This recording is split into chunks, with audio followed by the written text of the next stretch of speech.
got one that can see. Logic before authority.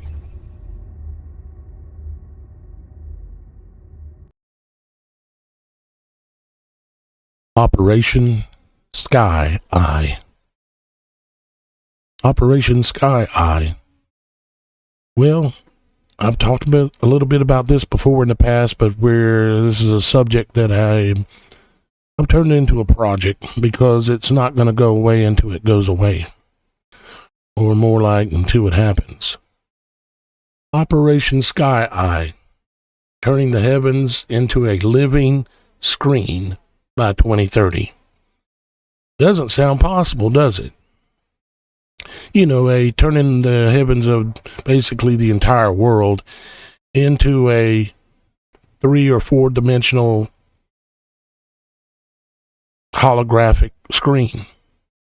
Now, you know that would take an enormous amount of money and technology and effort in order to try to make something like that happen. Question is can it be done? And is it going to be tied to, well, you see what these things are on the screen right here. You know, projections of crafts flying around in the heavens above, and all kinds of other events. Anything that you could basically make happen in a movie, or anything you can make happen in a, what's the name of that movie place you can go, 3D Max? I think that's what it is, right? And you go there and the screen makes things look like they're coming out at you. And why is that? It's because the projective surface is concave. Now, do we know of any other possible projective surface above us that's concave? Well, matter of fact, we do. The sky itself. The sky, the background of the sky is concave. You may or may not know of the elements that would be required in order to pull this off.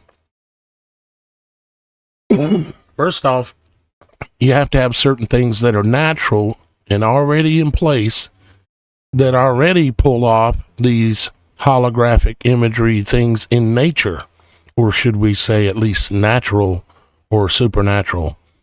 They already exist. It's already happening. You already see it every day, but you just see it as every day. It's just normal, you know? And this isn't necessarily a video to get into what all those are and how they work and all that. I'm probably going to do that, though. Probably not in this video, maybe a little bit towards the end, but get into it more in depth in other videos that are coming, because Operation Sky Eye is not going away. You're going to hear much more about it. But let's go for where we're at right now. Let's take a look at a few things. Now, let me zoom that up just a little bit so you can see this area right here. You may or may not know of something called noble gas. And the fact that we have noble gas layers above us in the heavens. Okay? And the reason why this makes it work even more, because we have all of these layers, and they exist in layers, okay? They don't mingle with each other because they're noble.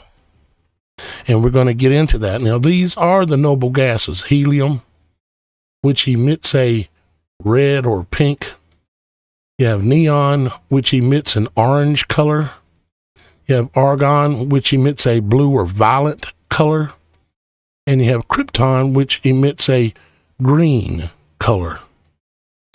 And then you have, kind of reminds me of Superman being, having a problem with kryptonite, which was green, if I recall correctly, from back in the day. Anyways, another story, maybe related even, who knows. And then you have xenon, which emits a blue or cyan color. Now, normally they do not emit. Under normal circumstances, they do not emit light like that. They have to be energized, or another word for it is ionized. Okay. They have to be excited. Okay. And all of these noble gases are already currently used in holographic equipment and technology, and neon signs, and the xenon down here is used as a projection medium or a bulb for projecting the 9/11 anniversary light show with the two blue / cyan light beams flying up into the skies. In New York City, they already use those there, and big time, and that's related because that event is related to the coming event, you see.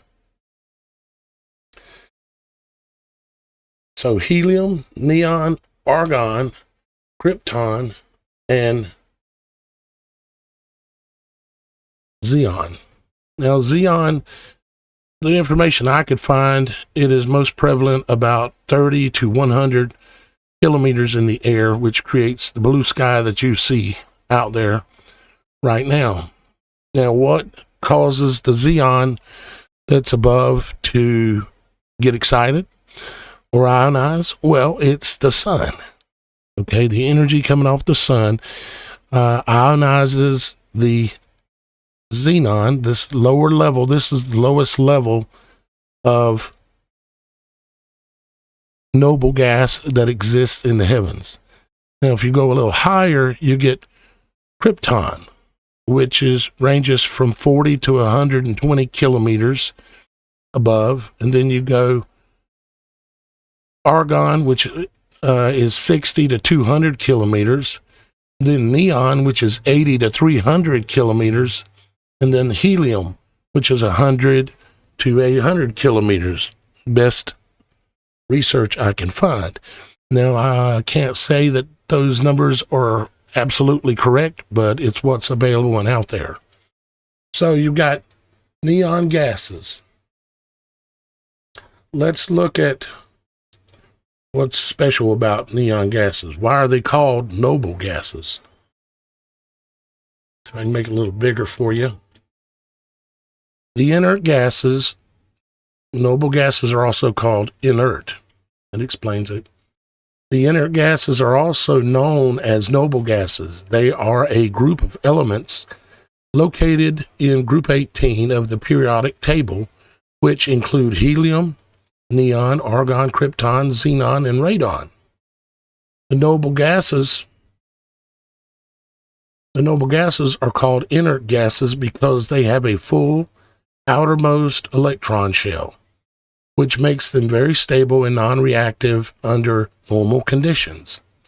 This is due to their unique electronic configuration, which includes a complete set of valence electrons, meaning their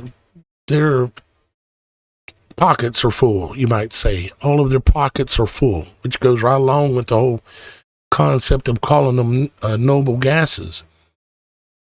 And there's more reasons why that is, and I'll explain. They do not readily form compounds or mix. That's, again, why they're called noble, because your rich nobles don't mix with the common people, right? They don't, for the most part. But that's why they're called noble as part of it. They do not readily form compounds with other elements and are therefore considered noble or inert. However, under certain conditions, such as in high energy environments, the noble gases can form compounds with other elements. You ever seen a sunset where the sky is like stacked in colors? Okay. When you look out towards the sun, when it's moving away from you towards the disappearing point, and the sky is stacked with different colors. They're all of these colors. Not those. These. They're all of these different colors. Okay? We've all seen them.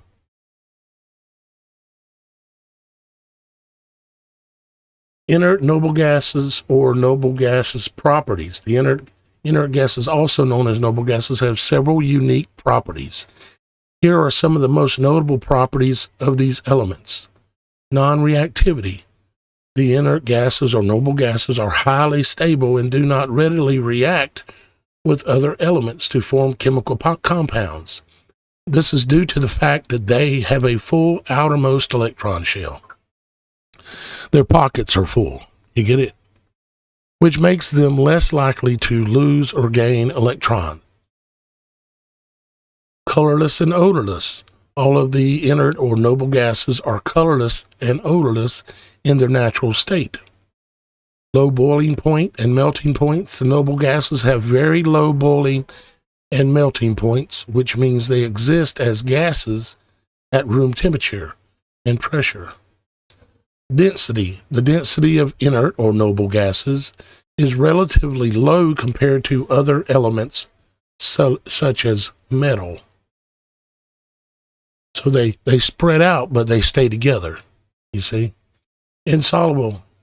The noble gases are insoluble in water and most other solvents. Thermal conductivity. The inert gases have high thermal conductivity, which means they can conduct heat very well.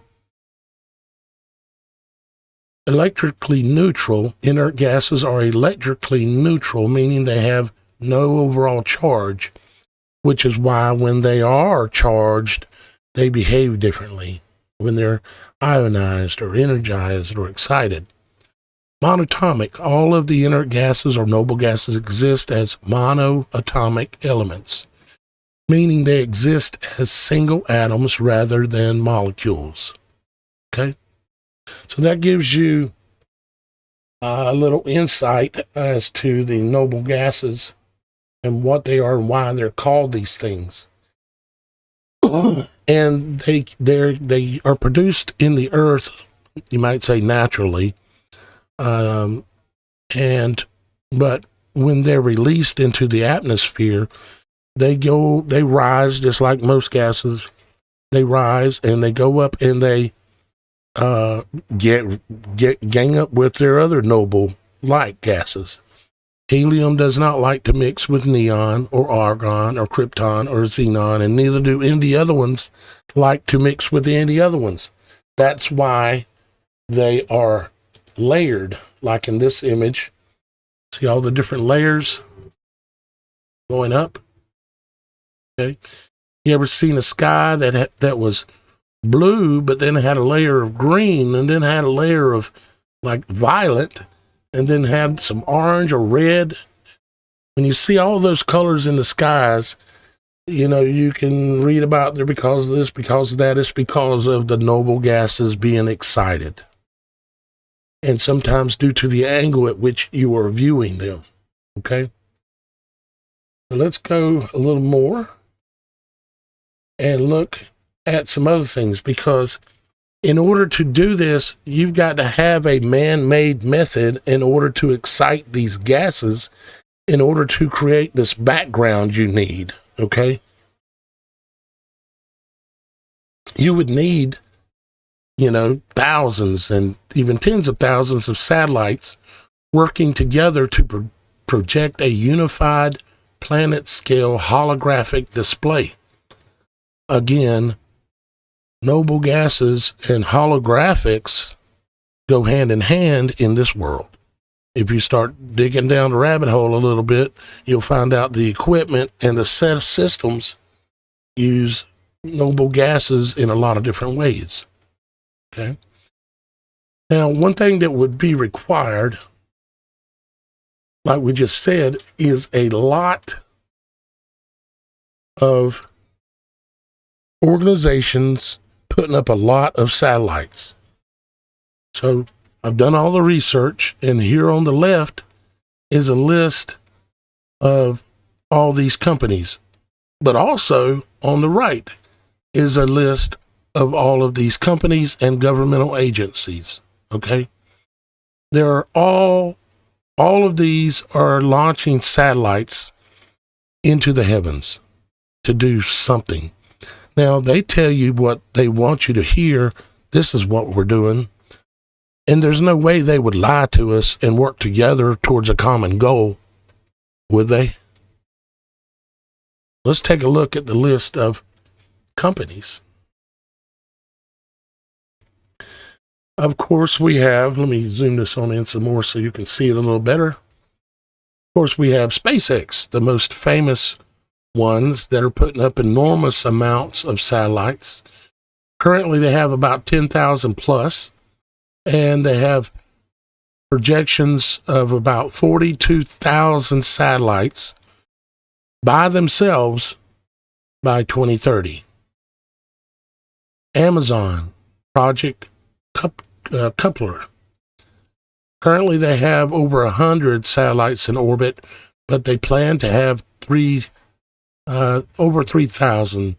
Supposedly 3,236 have been approved already, from what I could find out. ElucidSat, OneWeb, okay? Currently, they have over 600, and they're planning on going over 1,000. And you have to realize each one of these companies is producing a piece of the puzzle. They're producing a piece of the massive scale holographic system that has to be put in place. They all are doing little pieces of the machinery, of the man-made technology, in order to produce a supernatural event that they have planned coming up here very soon. Planet Labs PBC, okay, they have over 200, and they're planning to push it over 300. Iridium Communications, they have 66 operational with plans to put up another 75 with spares. China, they are putting up multi-purpose constellations, okay, and they have over 1,000 satellites up, and they're planning on over 5,000. Supposedly the number is rumored to be way greater than 5,000, okay, as it says there, several constellations, okay. Roscosmos is coming out of Russia. Russia's in the game too. It was kind of hard to find out how many, the realistic number of what they are doing and how much they're involved. But I know that it looked like there's between 150 to 200 up now, and they're planning on doubling that over the next couple of years. But then there are rumors that they've got way more expansion that they're planning, kind of like China. Then European Union, ESA and partners, telecom and all these, European Union, okay? They've got over 300, and they're planning on going to over 800. Now, if each one of these sets of satellites was performing a particular part of the duty of the overall system that would exist in the heavens, To solve all your PDF problems. Open. you could see how that could all possibly work together, right? They're going to pull it. They've already told us they're going to pull this off. Fake alien invasion, you've heard it everywhere. But so far as I know, I'm the only one that has taken the time to research and put together all the information and the theories and the real data as you're seeing here. United States Space Force, next in line. Supposedly they've got 240 plus, and they're going over 600. But that's assuming they're telling us the truth. They wouldn't lie to us, would they? Rocket Lab, okay. These guys, they produce these little tiny nano satellites, okay, and they've already started launching, but there's no number I can find as to how many of these tiny, they're about the size of your fist, okay, how many of these nano satellites that they've actually got up there. It's hundreds or thousands. I don't even know at this point. I'm still researching. But, they don't want to tell us everything. SES, okay? From what I can find about them, they've got over 70 satellites up, and they're wanting to more than double that in the near future. Global Star, they've got over 25, and they're pushing to raise those numbers, but they really doesn't. I can't find information on really how much. Telesat, or Lightspeed, they've got between 200 to 300, just from what I could find, and they won't do more than that. Emerging players and startups, hundreds of other companies, including ICEYE, Swarm, Sperm, Capella, Black Sky, Satellogic, and many other startup companies that are being funded mostly by the governments of the world. And they're doing fundraising, raising millions and millions of dollars. There's a lot of them. Okay. You can see here global explosion, active satellites in orbit. Okay. In 2025, there was over 14,000. By 2030, they're saying, from all the research and numbers I can see, it's well in excess of 100,000. Okay. With well in excess of 1,000 launches distributing these satellites. Now, let's continue on the companies, because there's more companies, more that are involved. Okay, here's India, the country of India, and very hard to find out information on their satellites and what they're doing. But, I just put up 150 because I don't know, and I don't want to overestimate just for the sake of trying to make my argument. Japan is the same thing, okay? They're launching satellites as well. South Korea, launching satellites. Canada, launching satellites. United Kingdom, launching satellites. France, launching satellites. Germany, launching satellites. Israel, launching satellites. Turkey, launching satellites. Brazil, launching satellites. Australia, launching satellites. But all of it is all for our good. And it's all stuff that we need. I mean, they wouldn't lie to us, would they? So we can look down here, get a few more details that I've put together here for you. By 2030, humanity will operate the largest satellite infrastructure ever built, a connected, intelligent, and resilient network in space. I mean, a serious network. But they're not doing anything suspicious, of course. All they're doing is giving us wireless high-speed internet, right? And like global monitoring and disaster response, because we need that, we want that. And secure communications for our governments and military, we want that, right? And they've got other little ideas that all sound good, and scientific discoveries and space exploration and all that sounds good, right? But what are they not telling us? What is it that a large portion of this is going to be used for? Anybody want to take a guess?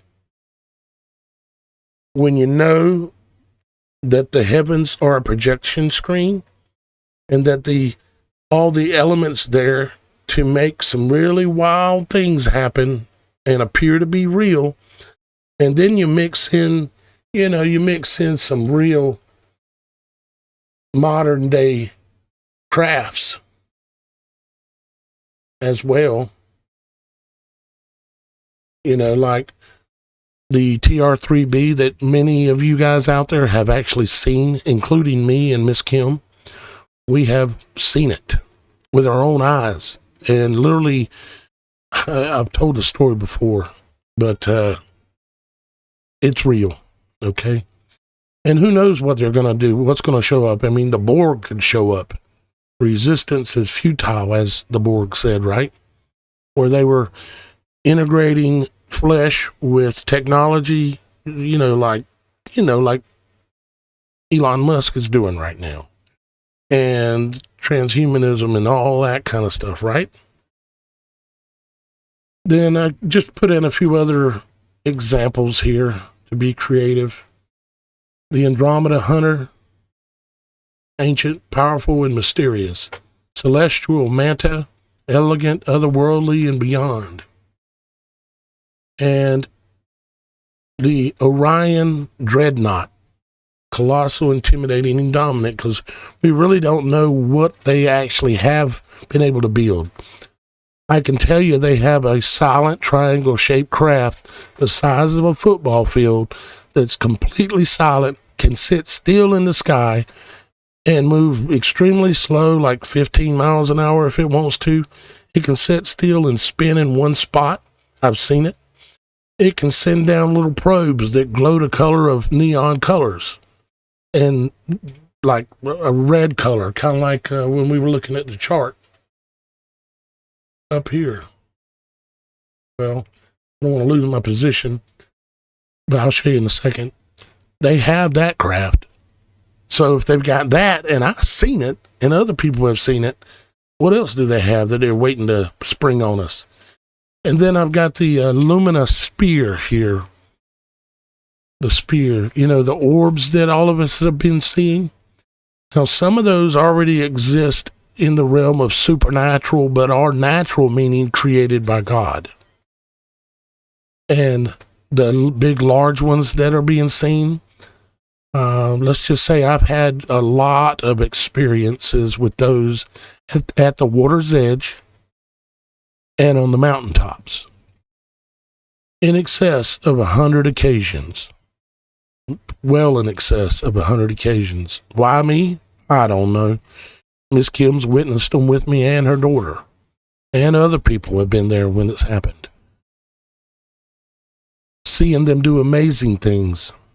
But maybe that's not for this video. But the orbs, they're going to come into play. And all the flashing lights in all the cities where the lights are all blinking and stuff, and their cars blinking lights and blinking lights everywhere.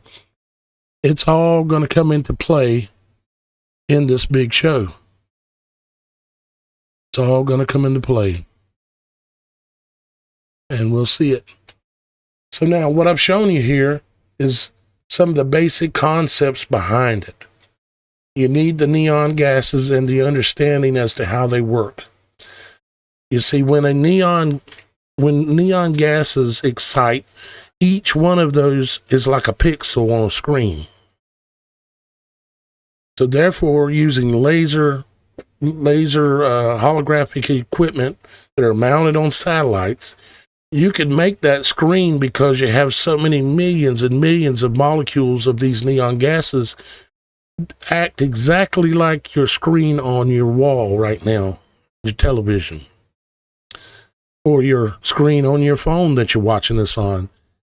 Each one of those pixels is just like not a molecule, but an atom of, whether it be helium or neon or argon.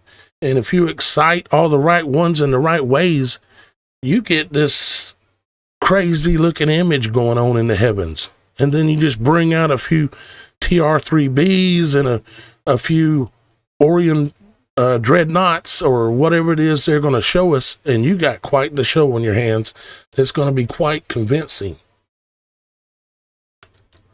Indeed. Here's the periodic chart. Okay. Here are the noble gases over here. Okay, there's 6 there. And let's take a look at a couple of other things. Here is the neon gas, or excuse me, xenon gas is being used in these lights, which you can be witnessed and seen in New York. And they have 88 bulbs. Imagine that. 88 miles per hour to go back to the future. And they chose 88 bulbs that are xenon gas, noble gases, in order to produce this light that they're doing. You think that's a coincidence? I'm here to tell you it's not. See? 88 vertical searchlights arranged in 2 columns of light to represent the 2 towers. And I could read on there, but there's a few images of it. This is in New York. There's another example of it at the White House. Here's the White House, Washington Monument and all that. They've got one of those or multiple of those there as well. Here's New York City again. And it made me think about the Times Square ball as well. You may or may not know, but they changed the ball this past, coming into 2026 or 2025. They changed the ball to this. It was a bunch of little triangles, but they changed it again. And so I went to Water for Crystal because they're the ones that supposedly make the crystal for these lights, or for the, let me show you. They go into these things because now they're round and have similar designs cut into the crystal, okay, as well as that how they were before. But now, instead of being triangle shaped, imagine that, triangle shaped, now they're round like this. Let's see what else I got over here that I might have wanted to show you. Just another image or two of New York City. I imagine they're using some of these kind of lights here as well, of course.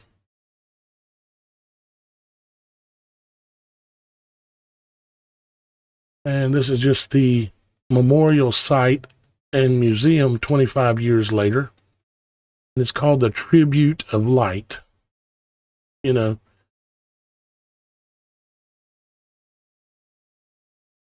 I forgot to mention earlier when I got started, I normally do this. I forgot to give credit to the sponsors and producers for today's show, for today's content. And the sponsors for today's Operation Sky Eye is Diane M. Diane M. Once again, Diane back supporting my work and what I'm trying to do. David Q. Thank you, David. I'm not sure if you've ever donated before, but thank you very much, brother. I greatly appreciate it. And I want to give credit again to Robert G. He donated towards the end of the month, last month, and only got to mention his name once or so or whatever, I think. And I just wanted to make sure he knew that I appreciated him too. So thank y'all guys for supporting today's work. And this starting off this month and moving forward. If you'd like to be a sponsor or producer of my work and help me be able to continue researching things like Operation Sky Eye, or helping me maybe have the time to be able to do The Secret of the Trees, the documentary for that, The Secrets of the Trees, which we talked about, I believe, last time. I'd greatly appreciate your support, because when I get down, you know how it is. When you get down and you don't have the money to keep the lights on, it ain't too fun. But I greatly appreciate last month went pretty well. And I'm looking forward to y'all guys seeing the amount of work that I'm putting into this and the amount of research in order to pull all this together, in order to help all humanity be able to see what's coming, so that hopefully we can keep people from being deceived as best as possible. So, with that being said, all the links are below. You can use PayPal, CashApp, Venmo, or you can use, I have other ways down there as well, so you don't even have to have one of those accounts. And I also have a P.O. box down there as well. I can tell you somebody that also probably needs to be credited, and that's going to be Karen. But I just haven't been able to make it to the mailbox yet. But I know she's on the skinny on the dot on the beginning of the month. So thank you to Karen.